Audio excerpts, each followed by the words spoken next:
मोदी जी ने बिल्कुल खुले दिल से तमाम पुरानी बुराइयों को दूर करने के लिए हर संभव प्रयास किया है। सुप्रीम कोर्ट ने आज एक बात तो स्पष्ट कर दी है कि पूरे एक्ट को स्टे करने का आधार नहीं है। काफी दिनों से इसका इंतजार था। आज वक्फ अमेंडमेंट एक्ट को लेके जो कुछ सेक्शंस को लेके जो चैलेंज किया गया था सुप्रीम कोर्ट के जरिए कई पक्षकारों ने, उसको लेकर के सुप्रीम कोर्ट ने आज इंटरिम रिलीफ दिया है। देखिए, सरकार की मंशा बिल्कुल साफ थी। भारत सरकार जब से मोदी जी के नेतृत्व में भारत सरकार का गठन हुआ है, उन्होंने हमेशा कुछ न कुछ अच्छा करने के प्रयास किए हैं। और जो एक पुरानी परंपराएं चली आ रही थी या पुराने मसले जो पेंडिंग थे, जिसको लोग हाथ लगाते हुए भी डरते थे कि नहीं वोट की पॉलिटिक्स की तहत, कि नहीं इसको छेड़ेंगे तो कोई हमारे वोटों पर फर्क ना पड़ जाए, मोदी जी ने बिल्कुल खुले दिल से तमाम पुरानी बुराइयों को दूर करने के लिए हर संभव प्रयास किया है। और उसी के क्रम में ये वक्फ अमेंडमेंट एक्ट लाया गया था, क्योंकि सारी दुनिया जानती है, पूरा हिंदुस्तान जानता है कि वक्फ के मामलात को लेकर के किस तरीके से करप्शंस हैं, किस तरीके से वक्फ की प्रॉपर्टी को खुर्द-बुर्द किया गया पिछले 50 सालों के अंदर। उसी को बुनियाद बना करके वक्फ अमेंडमेंट एक्ट लाया गया था। लेकिन लोगों को कुछ शंकाएं थी, कुछ शको शुबा था, जिसको लेकर के वो सुप्रीम कोर्ट मूव हुए थे। और सुप्रीम कोर्ट ने आज एक बात तो स्पष्ट कर दी है कि पूरे एक्ट को स्टे करने का आधार नहीं है। जो लोग कहते थे ना, लोग गुमराह कर रहे थे कि साहब पूरा एक्ट ही खतरनाक है और पूरा एक्ट इनवैलिड है, गैर कानूनी है, फला आर्टिकल के खिलाफ है, फला आर्टिकल के खिलाफ है, तो वो चीजें तो बहुत स्पष्ट हो चुकी हैं। हाँ, बिल्कुल, मैंने अभी लोगों के बयाना सुने, मुझे तो दोनों पक्ष ही संतुष्ट नजर आए आज के जजमेंट से, जो इंटरिम रिलीफ दिया गया है। कुछ सेक्शंस हैं जिसमें जो 5 साल का मुसलमान होना अनिवार्य था, उसको लेकर के कोर्ट ने डायरेक्शन दिए हैं कि जब तक कोई रूल या स्कीम फ्रेम नहीं कर ली जाती, जब तक कि उसको स्टे रखा जाएगा।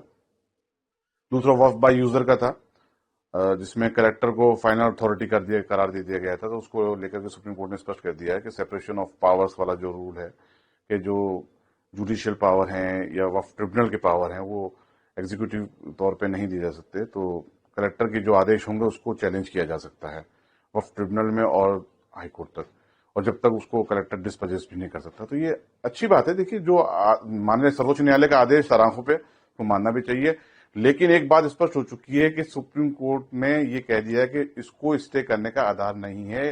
पिटीशन में इतना ऐसे कोई आर्गुमेंट नहीं है जिससे सुप्रीम कोर्ट इंप्रेस हो और पूरे एक्ट को स्टे कर दे। भारत सरकार जो वक्फ अमेंडमेंट एक्ट लाई है, और वो अब पूरी तरीके से लागू होगा पूरे देश में, और हमें पूरी उम्मीद है कि जो करप्शन वक्फ को लेकर के किया जा रहा था पिछले 50 सालों से, वो दूर किया जाएगा और वक्फ की प्रॉपर्टियों का सही इस्तेमाल होगा सोसाइटी के अपलिफ्टमेंट के लिए, मुसलमान खासतौर से मुस्लिम कम्युनिटी के अपलिफ्टमेंट के लिए। भारत सरकार की मंशा बिल्कुल साफ थी, जिसको आज सुप्रीम कोर्ट ने भी कहीं ना कहीं स्वीकार किया है। कल की जीत बहुत अहमियत रखती है हर भारतीय नागरिक के लिए, क्योंकि पहलगांव हमले के बाद में ये पहली बार भारत और पाकिस्तान की टीम आमने सामने हुई। और जिस तरीके से भारतीय टीम ने जीत हासिल करी है पाकिस्तान की टीम पे, उसको जीत डबल हुई है, क्योंकि हमारे भारतीय टीम ने, उनके कप्तान ने स्पष्ट तौर से कल कहा भी है कि ये जीत वो डेडिकेट करते हैं अपने पहलगांव के जो शहीद हुए थे उनके परिवारों को और भारतीय सेनाओं को। तो ये बहुत मायने रखती है जीत।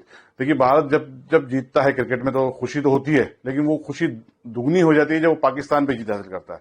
और ये वक्त ऐसा था कि जैसे हमारे भारतीय सेनाओं ने उनको धूल चटाई थी, इसी तरीके से हमारे भारतीय खिलाड़ियों ने भी पाकिस्तान के खिलाड़ियों को पूरे मैदान पर धूल चटाई है और एक तरफा मैच जीता है। तो बहुत खुशी की बात है। मैं भारतीय टीम को बधाई भी देता हूं और पूरी भारतीय टीम के लिए बारगाह गरीब नवाज से दुआ भी करता हूं कि अल्लाह ताला इनको और तरक्की अता फरमाए और आगे से आगे जीते, विश्व कप भी जीते, ये एशिया कप भी जीते और अल्लाह ताला इनके उम्र बाल में बरकत अता फरमाए।